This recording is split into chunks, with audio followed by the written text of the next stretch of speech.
toilette de l'enfant, bain de l'enfant, les soins des orifices de l'enfant, fonds ombilicaux du nouveau-né et le carnet mère-enfant. S'agissant de la vaccination, comme objectif, le cours vise à faire connaître à l'étudiant de la licence 2 le processus de la vaccination de l'enfant sain. Objectif spécifique, à la fin du cours, l'étudiant de la licence 2 doit être capable de citer tous les éléments constitutifs de chaque étape d'une séance d'IEC, CCC au cours de la vaccination. Il doit être capable d'animer avec aisance les thèmes sur la vaccination. Il doit être capable d'administrer correctement les différents vaccins en respectant les directives du programme élargi de vaccination ivoirien. Il doit pouvoir aider les mères à administrer correctement les médicaments prescrits après la vaccination. Bien. Comme place de cours, il y aura une introduction, il y aura l'organisation d'une séance d'IEC-CCC. Nous allons voir aussi les techniques d'administration des vaccins, des médicaments avant de conclure. En introduction, nous dirons que la découverte des vaccins a énormément concouru à la réduction des taux de morbidité et de mortalité infantile.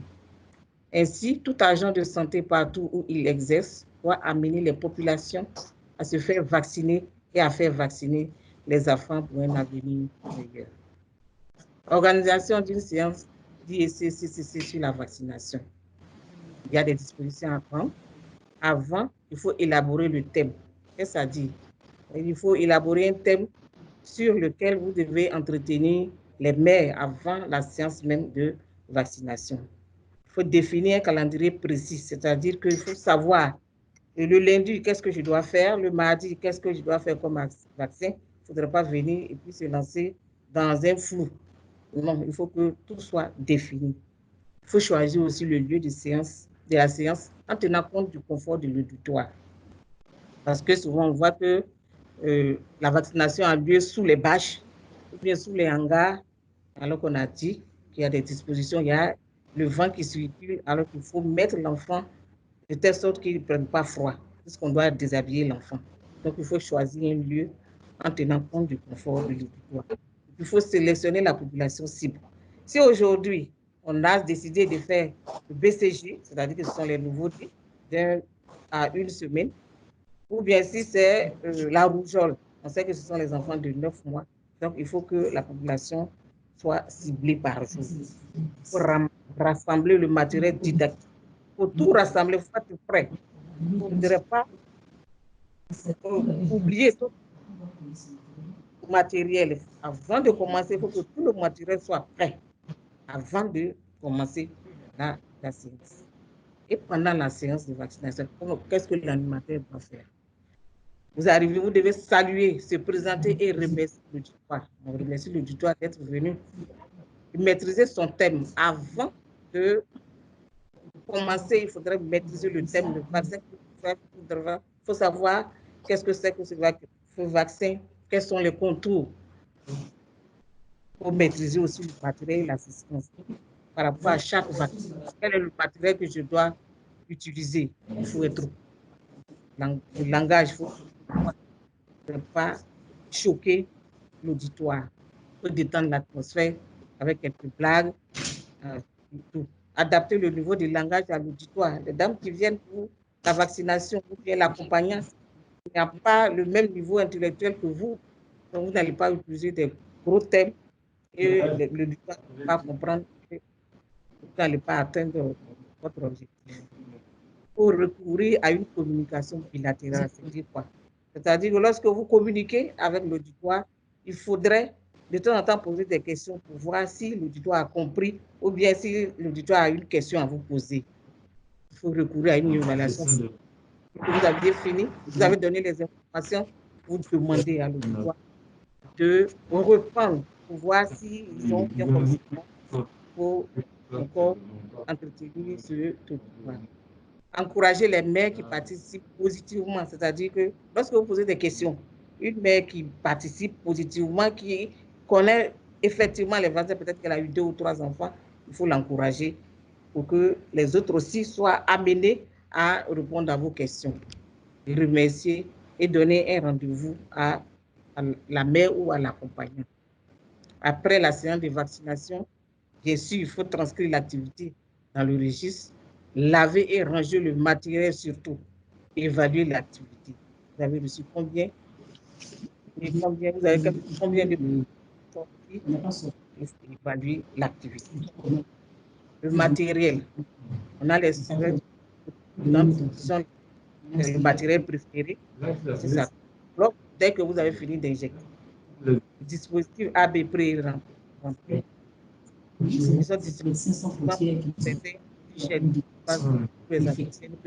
on a les dispositifs pré-remplis. Il y a les seringues et aiguilles réutilisables qui sont disponibles. On a les seringues hypodermiques avec du dispositif empêchant leur réutilisation et aiguilles, puisqu'on a dit de ne pas utiliser les seringues et aiguilles réutilisables. Donc, il y a les seringues hypodermiques avec empêchant leur réutilisation. On l'utilise seulement pour effectuer les mélanges. Quelles sont les positions de vaccination, leurs avantages et leurs inconvénients? On a 5 positions. La position de l'enfant, la position du câlin, la position couchée, la position assise droite, la position à califourchon et la position indépendante. Quelles sont ces différentes positions? Voici la position semi-couchée. L'enfant est couché sur les cuisses de sa mère, excusez-moi, et voilà, la mère saisit son bébé et l'enfant est semi-couché sur sa cuisse. Ici, il y a la position du câlin aussi, qu'on appelle position couchée, semi-couchée, qu'on appelle câlin. Voici le vaccinateur qui est à gauche, qui va administrer le vaccin dans la bouche de l'enfant. Il a la pipette en main. On a la position couchée sur une surface plate. Vous voyez la mère qui communique avec son bébé en train de lui chuchoter quelque chose pour l'encourager, pour ne pas qu'il ait peur. Voici, vous avez le bras qui doit recevoir le vaccin qui est libre. Donc, la position couchée. Et voici une main du vaccinateur qui empaume la cuisse du bébé. Position assise ou droite. Voici. L'enfant est couché, et assis plutôt, sur les cuisses de la mère. Vous voyez que les deux bras sont libres. Donc, le vaccinateur peut aisément administrer le vaccin à l'enfant. Là, c'est une autre position. La position à califourchon, il est adapté aux enfants de plus de 12 mois. Voici, l'enfant fait face à sa mère ou bien à l'accompagnant. Il est bloqué, donc il ne peut pas bouger. Donc, aisément, le vaccinateur peut agir. Il y a la position indépendante destinée à la vaccination des adolescents, ou des adultes. Voici, il est assis. On voit l'adulte ou bien l'adolescent qui est là. Voici la main du vaccinateur qui empaume l'épaule de l'enfant, du malade, si vous voulez, du client. Et puis, voici la seringue qui est dans sa main ici. Donc, c'est une position indépendante parce que personne ne l'attrape. Il n'est pas saisi par une tierce personne. Il est libre, il s'assoit. Donc, cette position est destinée aux adolescents et aux adultes.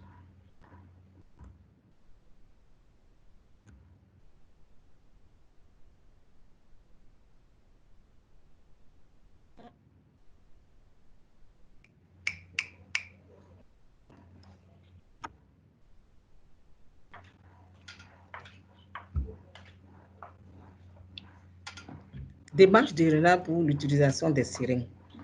Quelles sont les précautions qu'il faut prendre? Il ne peut faire déplacer le piston qu'une seule fois. Il ne faudrait pas faire déplacer le piston plusieurs fois. Non, une seule fois. Et faire attention à ne bouger le piston que lorsque c'est nécessaire. Ne pas bouger le piston n'importe comment. Veillez à ne pas injecter d'air dans un flacon de vaccin puisque cela risque d'entraver le fonctionnement. Il faut sortir la seringue de son emballage plastique en partant du piston ou en enlevant la garniture de protection en plastique. Il faut toujours partir du côté du piston, il ne faut pas partir du côté de l'aiguille. Il faut retirer l'embout de protection de l'aiguille sans toucher l'aiguille. Insérez l'aiguille dans le flacon de vaccination. La pointe de l'aiguille doit se situer dans la partie inférieure, c'est-à-dire au fond du flacon, de sorte qu'à ne pas aspirer du lait. Tirez le piston pour remplir la seringue juste au-delà de la graduation 0,5, ça dépendra, ou 0,1 ou 0,05, ça dépend du type de vaccin. Retirez l'aiguille du flacon pour se débarrasser des bulles d'air, tenir la seringue à la verticale et tapoter le tube pour se débarrasser des bulles. Puis poussez le piston jusqu'à l'indication graduée du volume que vous voulez injecter. Pour la dernière dose d'un flacon multidose, il ne faut jamais retirer la pointe de l'aiguille du liquide et bien vider tout le contenu du flacon. C'est-à-dire que vous avez fini, c'est la dernière goutte qui reste. Donc, vous devez vous assurer de tout aspirer d'abord avant de retirer l'aiguille. Et puis, il faut effectuer l'injection à l'endroit approprié. Pour l'injection, il faut pousser le piston et injecter le vaccin. Le piston se bloquera automatiquement. Et ne pas replacer l'embout sur l'aiguille après usage.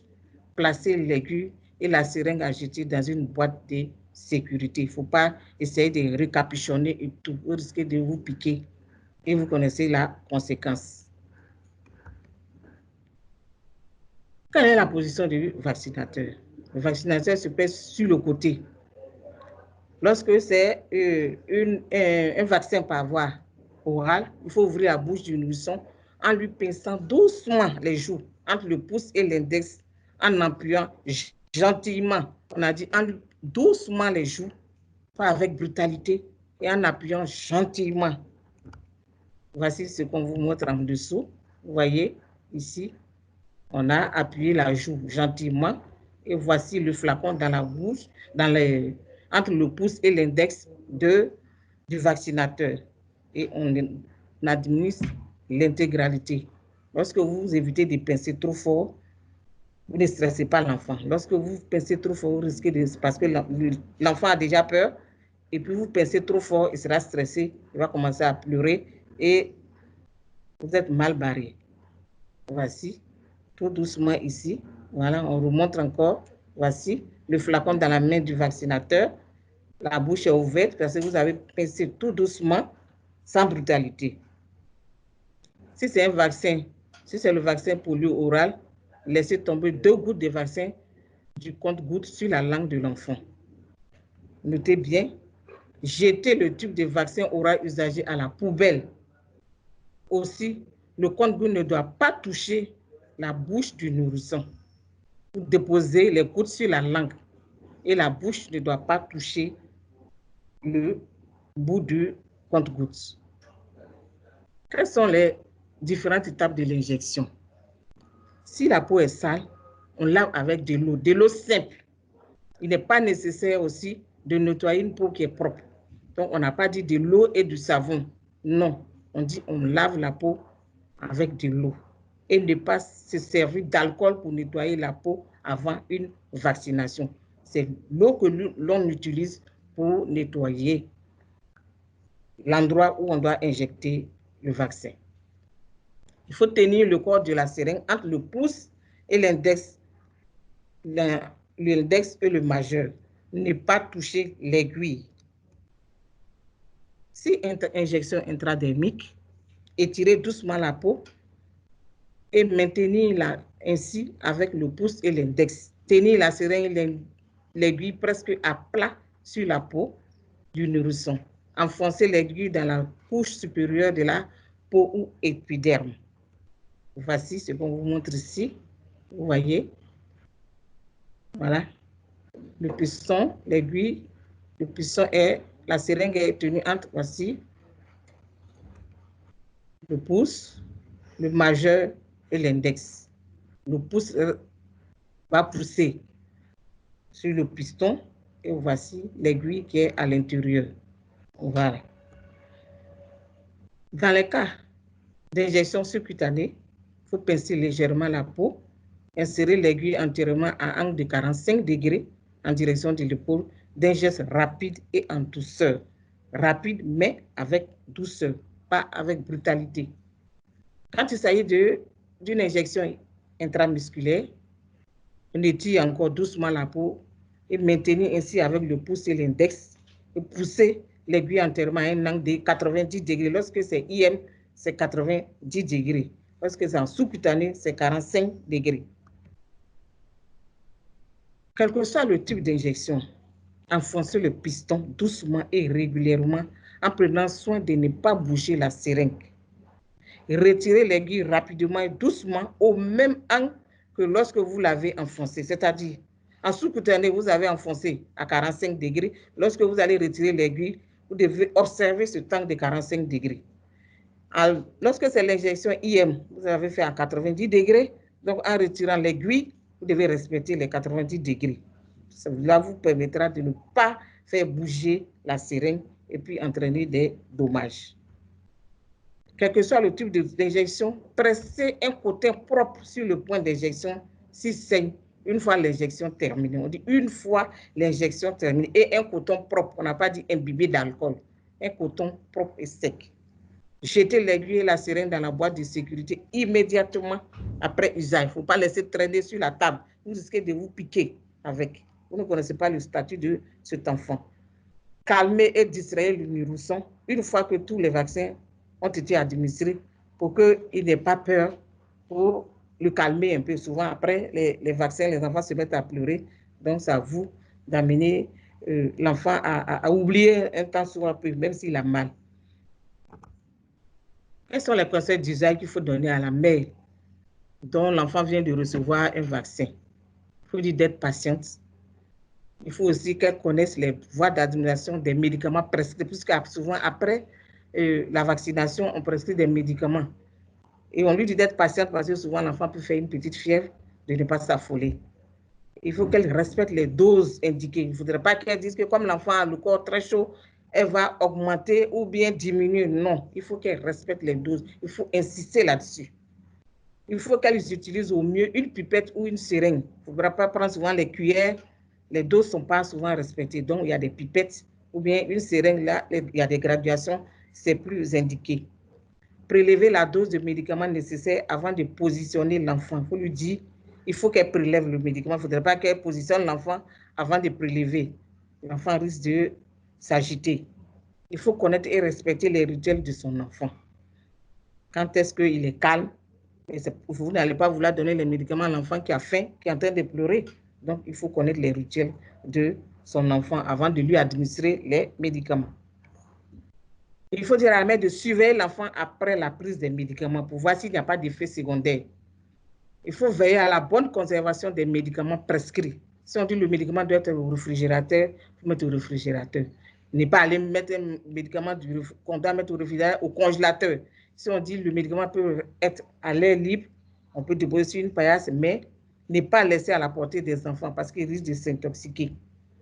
Et déterminer les médicaments et doses appropriées selon l'âge ou le poids de l'enfant. Lorsque vous allez faire la prescription, tout est inscrit. Donc, vous dites à la mère d'adapter la dose selon le poids de l'enfant parce que tout est déjà inscrit. Et expliquer à la mère pourquoi l'enfant a besoin du médicament.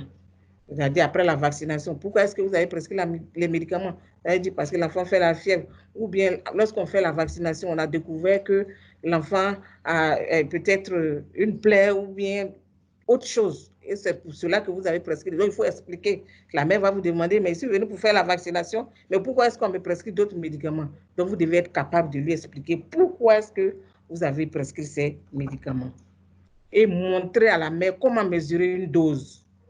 Et comment observer et puis vous allez observer la mère pendant qu'elle mesure une dose, c'est-à-dire vous lui avez montré comment mesurer, donc vous lui dites de mesurer devant vous aussi comment, c'est-à-dire essai-erreur, elle va le faire, si c'est pas correct, vous lui dites que c'est pas correct, vous lui apprenez la bonne manière jusqu'à ce qu'elle sache le faire et demandez à la mère de donner la première dose à l'enfant devant vous-même.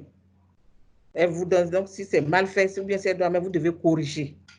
Et expliquer en détail comment donner le médicament dans un sachet ou un cornet et inscrire le nom du médicament sur le sachet ou le cornet. C'est-à-dire quoi? Vous avez prescrit des médicaments, la mère est venue, donc vous prenez des cornets, ou bien s'il y a des sachets, vous écrivez dessus. Ça, c'est pour le palu, ça, c'est pour ceci. Vous devez donner ça à telle heure, à telle heure. Si plusieurs médicaments sont donnés, rassemblés et comptés, mettre chaque médicament dans chaque cornet différent.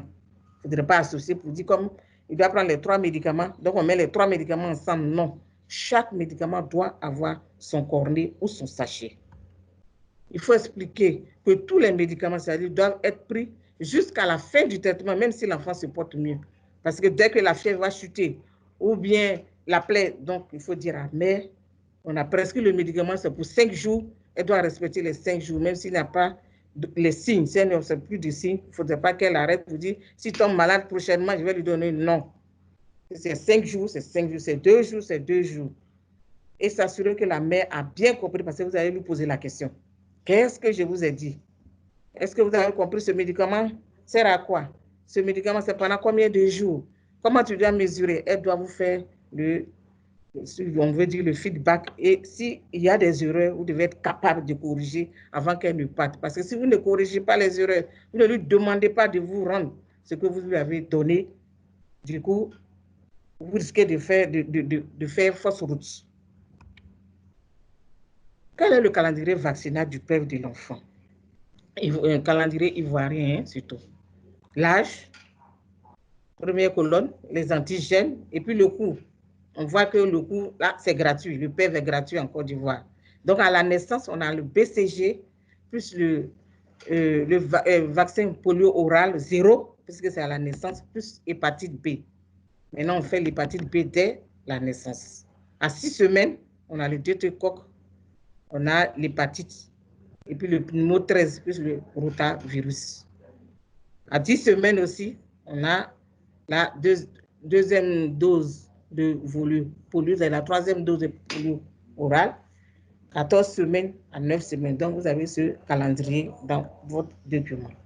En conclusion, qu'est-ce qu'il faut retenir? Que la vaccination est une activité de soins infirmiers. Vous avez bien vu, on dit soins infirmiers qui concourent à la promotion de la santé en préservant les maladies, surtout chez l'enfant. Donc, c'est notre rôle. La sage-femme et les infirmiers, on doit concourir à la promotion de la santé. C'est ce que nous devons faire. Ne pas nous cantonner à prescrire. Non.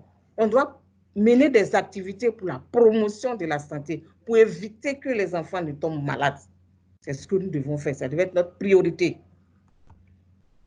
Quelles sont les principales, le deuxième thème, les principales étapes du développement psychomoteur de l'enfant? Qu'est-ce qu'on a?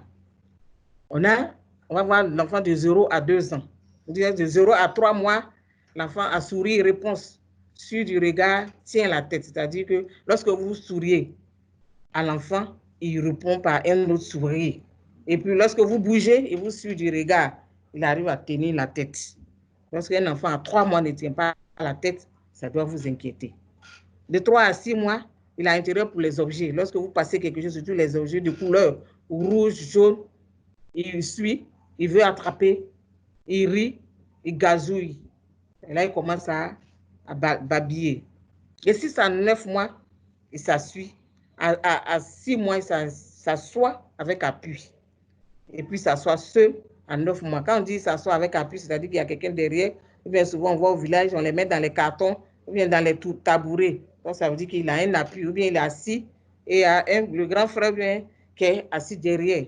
Donc, on dit qu'il s'assoit avec appui. Mais à 9 mois, il s'assoit seul. Il joue aussi avec des objets et reconnaît sa mère et babille. Dès qu'il voit sa mère et qu'il commence à babiller. De 9 à 12 mois, il y a la station debout avec aide. C'est-à-dire que souvent, il attrape les tables, les chaises, il se met debout avec appui. Il marche avec aide. On l'attrape, on dit tété, comme on le dit ici. Il arrive à ébaucher quelque part. Et à la préhension pouce-index, c'est-à-dire qu'il peut attraper des objets avec le pouce et l'index. Il peut dire bravo. Quand il dit bravo, lui-même, il dit bravo. Il dit au revoir. Il dit au revoir. Il peut dire papa, maman, surtout papa. Parce que c'est plus facile. Maman trouve que souvent c'est lourd. Mais là, il commence à dire papa, maman. De 12 à 18 mois, il marche avec, il est autonome. Il peut marcher seul à 12 mois. Il peut monter, il monte l'escalier à 18 mois. Il tourne les pages d'un livre. Il limite les tâches de la mère. C'est en ce moment-là, la petite fille va jouer à la maman, le petit garçon va jouer à l'infirmier ou bien au papa. Et puis, le langage de 6 à 10 mois, il peut parler. Et de 18 à 24 mois, il monte les escaliers seul. il coude des pieds dans un ballon, c'est là qu'il commence à jouer au ballon. Tout ce qu'il va voir, votre gobelet, lorsqu'il voit, il va chuter dedans. Il voit son ballon partout, parce qu'il voit à la télé. Il trace des traits, imite, aide à arranger. Il peut faire des phrases de 3 mois. 3 mots plutôt, excusez-moi. C'est pourquoi à cet âge, souvent, on emmène les enfants à la garderie avec les autres enfants. Donc, ils commencent à parler. Troisième thème que nous allons voir, c'est l'alimentation de l'enfant sain. Certes, on a vu l'alimentation de l'enfant en licence 1, mais on va encore appuyer là-dessus en deuxième année quelques éléments là-dedans. Quel est l'objectif ici, général? Ce cours vise à faire connaître à l'étudiant de la licence de l'alimentation de l'enfant sain. Comme objectif spécifique, il doit pouvoir indiquer le mode d'alimentation de l'enfant sain selon l'âge. Il doit aider les mères à pratiquer correctement l'alimentation selon l'option choisie. Vous savez qu'il peut y avoir plusieurs options, c'est-à-dire l'allaitement exclusif, comme l'alimentation de remplacement. Il doit être capable d'établir le régime journalier de l'enfant sain selon l'option choisie et puis organiser des séances de démonstration pratique avec les mères en respectant toutes les règles d'hygiène. Ça, on verra ça en TP. Comme plan, nous allons voir l'introduction, le mode d'alimentation de l'enfant selon l'âge, le régime alimentaire journalier de l'enfant et l'organisation d'une séance de démonstration pratique avec les mères. Quels sont les modes d'alimentation de l'enfant sain? Il y a 2 options recommandées par l'OMS, surtout en Côte d'Ivoire, pour l'enfant de 0 à 6 mois. Il y a l'allaitement exclusif, c'est-à-dire que la mère ne donne que le lait, ne donne que son sein, ni ajout d'eau, ni de décoction. Dit qu'on a fait nasidi ou bien l'eau de canaries, on va lui donner un peu, ou bien un peu d'eau, même une cuillère à café d'eau, on ne doit donner, sauf les médicaments prescrits. L'enfant peut tomber malade. Comme on vient de le voir à la vaccination, il arrive, fait la fièvre, on prescrit des sirops. On ne peut pas dire que, comme c'est l'enfant à l'allaitement exclusif, on ne va pas lui donner, mais non, on peut lui donner les sirops. Parce que la quantité d'eau qui se trouve dans les sirops, la quantité est minime. Donc, on ne doit que le sein pendant les 6 premiers mois. Ça, c'est l'allaitement exclusif. On ne donne rien autre que le sein, que le lait maternel. On a aussi une option pour l'alimentation des remplacements. C'est-à-dire quoi? Ou on fait l'allaitement exclusif, ou on opte pour l'alimentation des remplacements. Mais à quelles conditions? Il faut que les conditions AFAD soient respectées. AFAD veut dire quoi? Le premier A, c'est acceptable. Quand vous voyez cette mère qui vient, qui vend des galettes au marché, et la boîte de lait qui coûte 3 000, est-ce que c'est acceptable pour cette dame qui vient et qui veut pratiquer l'alimentation de remplacement? Non. Est-ce que c'est faisable? Même si ses premiers jours, elle peut acheter. Est-ce que quand vous la voyez, elle peut respecter les règles d'hygiène? Tout ce qui concourt, est-ce que c'est possible? Est-ce que c'est abordable?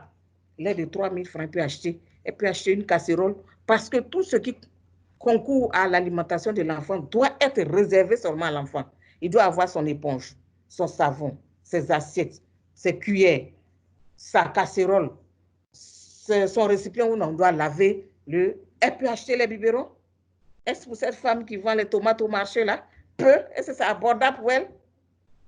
Peut-être qu'aujourd'hui, elle peut parce que... Mais est-ce que c'est durable? Si elle commence d'après en Côte d'Ivoire, ce qu'elle a commencé là, est-ce qu'elle peut terminer? Est-ce que ça sera durable? Parce qu'il va arriver un moment où l'enfant prendra une seule boîte pour 2 jours, une boîte pour 2 jours. Ça fait 6 000 francs chaque 2 jours, bien 7 000, 8 000 chaque 2 jours. Est-ce que cette femme qui vend la bouillie au bord de la route peut? Est-ce que c'est sûr? Si elle peut le faire, est-ce que c'est sur tous les contours? Est-ce qu'elle peut? Est-ce que les critères AFAD sont réunis? Si les critères AFAD sont réunis, on peut lui dire, d'accord, vous pouvez faire l'alimentation. Sinon, l'allaitement exclusif, parce que ce lait, il n'est pas payant. Il suffit que la maman mange correctement. Donc, l'allaitement exclusif. Et puis, lorsqu'on dit alimentation de remplacement, on ne dit pas allaitement de remplacement, c'est alimentation. On parle d'allaitement lorsque c'est le sein. Lorsque c'est le lait maternel, on parle d'allaitement. Si c'est autre chose que le sein, ça devient une alimentation. C'est bon? Donc, quel que soit le mode d'alimentation choisi, l'agent de santé doit aider la mère à le réussir. Voilà, c'est notre rôle. Il faut qu'on aide les mères. Il faut qu'on les coach. Souvent, nous sommes occupés à autre chose. Non, on doit aider. Que ce soit l'allaitement, que ce soit l'alimentation des remplacements, qui est encore plus compliqué, parce que la mère doit être propre, tout doit être propre. Il ne faut pas sa marmite de que le bail va prendre pour faire le biberon de l'enfant. Non. Vous-même, quand on fait la sauce dans une casserole, que vous chauffez l'eau de café, lorsque vous prenez, vous voyez que non seulement il y a de la graisse là-dessus, et puis c'est salé ou bien c'est pimenté. Vous n'allez pas faire ça à l'enfant, il va refuser le lait. Du coup, l'enfant va tout refuser. À partir de 6 mois révolus, l'enfant passe à l'alimentation de complément, ou bien on appelle ça diversification alimentaire, avec introduction d'aliments autres que le lait. Qu'est-ce que ça dit? Que ce soit l'allaitement, que ce soit l'alimentation de remplacement. À partir de 6 mois, le lait seul ne suffit plus pour l'enfant. Donc, à partir de l'enfant, dès que l'enfant a 6 mois, un jour, vous devez passer à une diversification alimentaire, c'est-à-dire que donner autre chose que le lait. Souvent, on donne la bouillie, ou bien les purées, ou bien les bouillons. On commence par les produits locaux. Ici, nous sommes ici, on ne va pas te dire d'aller acheter les farines à la pharmacie. Non, on a notre farine de maïs, on a notre farine de mil, il y a le sorgho, il y a le riz, maïs même, il y a 3 couleurs. Il y a maïs blanc, jaune, qui est jaune, et puis violet de Catiola, qui est très nourrissant. Donc, tout ceci, on peut donner. On ne peut pas dire, va acheter phosphatine, bien ceci, cela. Donc, diversification alimentaire en se basant sur les produits locaux. Et ces bouillies-là, on peut enrichir avec l'œuf, on peut enrichir avec la pâte d'arachide, on peut mettre le lait, on peut mettre le soja. 1 kilo de soja égale à 32 œufs. Donc, on a tout ça en Côte d'Ivoire. Donc, il faut dire à la mère, il faut lui apprendre dès qu'elle vient, parce qu'il y a une vaccination de 6 mois. Dès qu'elle vient, on commence à leur donner des conseils. Même depuis la grossesse, on lui dit, vous avez choisi le mode, mais à partir de 6 mois, dites-vous que non seulement vous allez continuer de donner le lait, que ce soit le lait sec en poudre maternisée, que ce soit le sein, mais vous allez donner autre chose, c'est-à-dire la bouillie, que ces laits-là à l'enfant, parce que le lait ne suffit plus. Quel est le régime journalier de l'enfant? On a dit allaitement exclusif, c'est-à-dire le sein donné à la demande. Dès qu'on dit c'est l'offre et la demande, dès que l'enfant demande, vous devez lui donner parce que le lait maternel est digeste. Dès qu'il prend, vous voyez, en 1 heure de temps, vient 45 minutes, il réclame. Ne dites pas, mais tu viens de têter. Non, c'est l'offre. Dès qu'il la demande, vous devez lui donner. C'est là la contrainte de l'allaitement. À part ça, il n'y a pas d'inconvénient dans l'allaitement. Quant à l'alimentation de remplacement, les bols de lait que vous allez donner, vous avez vu que j'ai mis bol de lait. Je n'ai pas dit biberon. On dit les bols de lait. Parce que les bols de lait doivent être donnés à la cuillère ou bien à la tasse. On ne donne pas de biberon parce que ça va entraîner confusion, tétine, mamelon. Puisque avec le biberon, c'est facile. Lorsque vous mettez le biberon dans la bouche de l'enfant, le lait coule. Et si vous le mettez au sein, il sait qu'il doit fournir un petit effort pour tirer le lait. Du coup, il va laisser le sein au profit du biberon. Mais le bol de lait, lorsque vous allez prendre la cuillère, lui donner aussi, il va fournir quelques petits efforts avant de prendre le lait. Donc, quels sont les intervalles? De 0 à 2 mois, l'enfant a 6 repas par jour. Lorsqu'il est à l'alimentation de remplacement, je dis bien, mais l'allaitement, il n'y a pas d'heure. Il n'y a pas de rigidité pour dire c'est chaque 3 heures, chaque... Non. C'est lorsque c'est l'alimentation de remplacement. De 0 à 2 mois, l'enfant a droit à 6 repas par jour.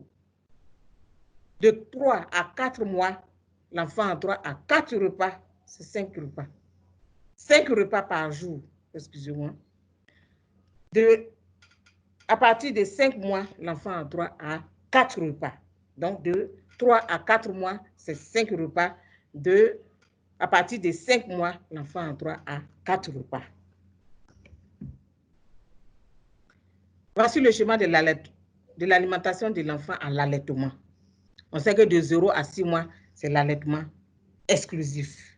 De 6 à 7 mois, on a dit qu'à partir de 6 mois, un jour, il y a la diversification alimentaire. Mais l'allaitement continue, plus 2 repas. On peut donner 2 bouillies ou bien une bouillie et une purée. Il ne faut pas dépasser 2 repas. Donc, le reste, à part hors ces 2 repas, l'enfant prend le sein de sa mère. De 8 à 9 mois, l'allaitement continue toujours. On vous a dit que l'allaitement, c'est de 0 jusqu'à 24 mois et plus. Donc, même si à partir de 6 mois, on doit ajouter autre chose, l'allaitement continue. De 8 à 9 mois, continue l'allaitement et puis plus 3 repas, excusez-moi. Les 3 repas, c'est-à-dire que le matin, on peut lui donner la bouillie.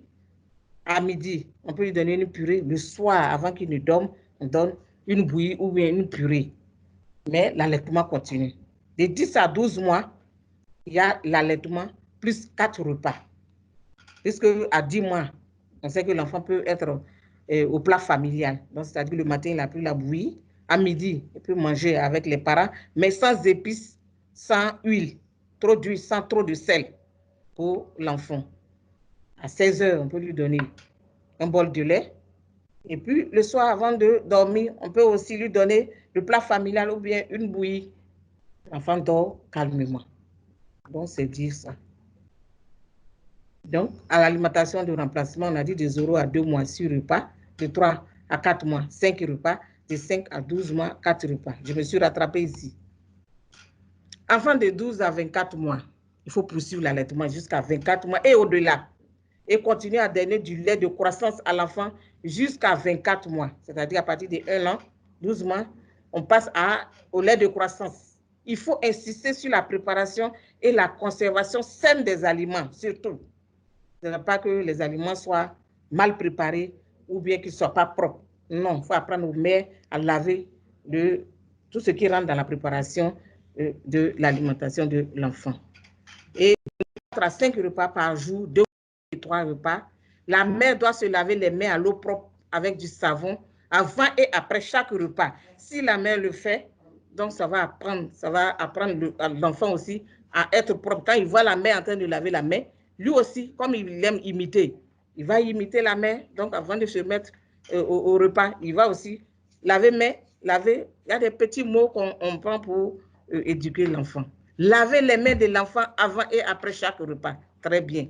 Donc, vous voyez, au même moment où vous lavez les mains, vous devez laver aussi ses mains pour lui donner cette habitude-là, cette bonne habitude. Et donner à manger à l'enfant dans les ustensiles et avec des mains propres. Parce que vous pouvez alimenter l'enfant avec la main. Donc vous lavez les mains. Et puis, en même temps, lui aussi, il peut se nourrir avec vous ensemble. Il peut dire manger avec les petits mots. Il va le faire. Donc, il faut que vous lui lavez les mains. Surveillez l'enfant pour ne pas qu'il se salisse les mains pendant les repas et qu'il les porte à la bouche. C'est pourquoi il faut être là au moment où l'enfant s'alimente. Initier l'enfant progressivement au régime alimentaire familial. Quels sont les aliments qu'il faut éviter? Il y a les choux, le navet, les aubergines, le poivron, le piment. Parce que les choux cuisent mal et puis il y a des odeurs. Navet cuit mal. Met du temps pour cuire, excusez-moi. Les aubergines sont souvent amères. On ne doit pas donner l'œuf à l'enfant avant 9 mois. Surtout, éviter le blanc. Donc, lorsque à 9 mois, vous devez commencer par le jaune d'œuf et progressivement, vers 1 an, lui donner l'œuf entier. Les crustacés, même les grandes personnes, on nous demande de faire attention aux crustacés et surtout aux enfants. Les boissons gazeuses, sirop de jus. Il ne faut pas trop habituer l'enfant au sucré parce que lorsqu'il prend du sucré, il n'a plus l'appétit. Le thé, le café, ce sont des... ce n'est pas conseillé pour les grandes personnes, à plus forte raison, les bébés. Lorsque vous prenez votre thé, l'enfant vient vous lui dire, non, c'est un excitant. Il ne faut pas lui donner. Les bonbons, les chips industriels, c'est-à-dire bananes chips qu'on voit dans les rues, partout. Chips de maïs, de pommes de terre, de riz, tout. Non. On vous a dit l'alimentation en se basant sur les produits locaux, la bouillie ou bien la purée. Tous ces chips et autres sont industriels. Ce n'est même pas les produits qui sont là-dedans. Sont peut-être toxiques aux enfants, on ne sait pas. Les fritures, surtout la locaux, que nos enfants affectionnent beaucoup. Il faut éviter beaucoup parce que c'est sucré. Il y a trop de graisse là-dedans. Ça peut entraîner une surcharge du foie. Je vous remercie.